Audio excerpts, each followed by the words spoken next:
Hey guys, so this is a walkthrough of this box that we're going to make. You can click on the link to the tutorial below in the description, but I just wanted to show you very briefly what this looks like. So this is a 6x6 box that I've constructed out of cardstock, and it holds anything you want, a Christmas present, some treats, or what have you. I've designed this one to make for cookies and treats that I'm going to give away at Christmas, as you can see kind of by the types of embellishments that I've chosen.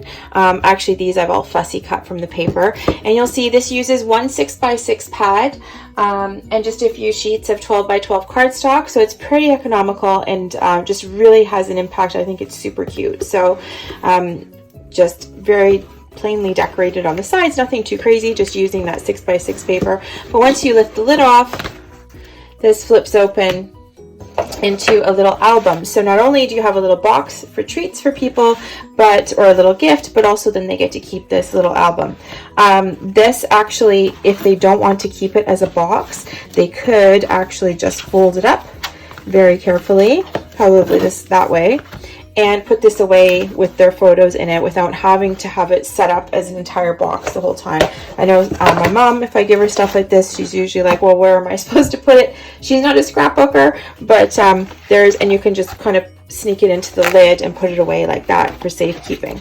But I just wanted to show you that in case you're giving this to a non-scrapbooker and they think, what am I going to do with this box after? Well, that's something they can do with the box. So let's open this up then and take a look at how I've decorated the inside of it. So I'm just going to flip it over for a second so you can see the outside. So this is how the box, this is what you see from the outside of the box. Okay, just flip it back and do a little walk through of the inside. So this is the bottom base, and on here I just put a little flip up so you have space for photos.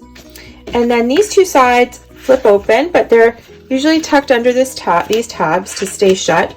And that's just a little 1 by 1 inch square. Maybe it's 2 inches rather. Anyway, I don't remember. Look, yeah, those are 2-inch squares.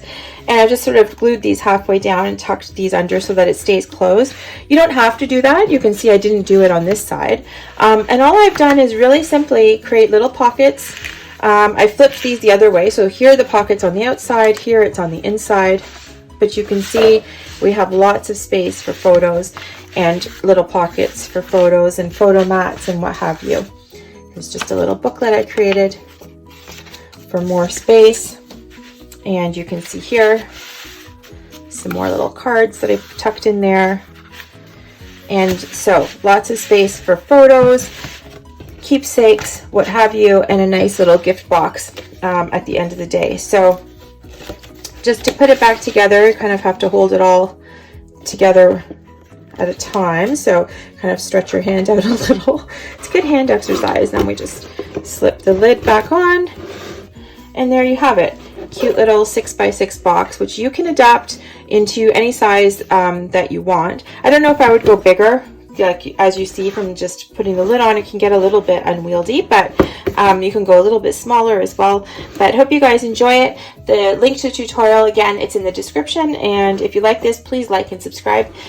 Thanks so much, and hope to see you again. Bye.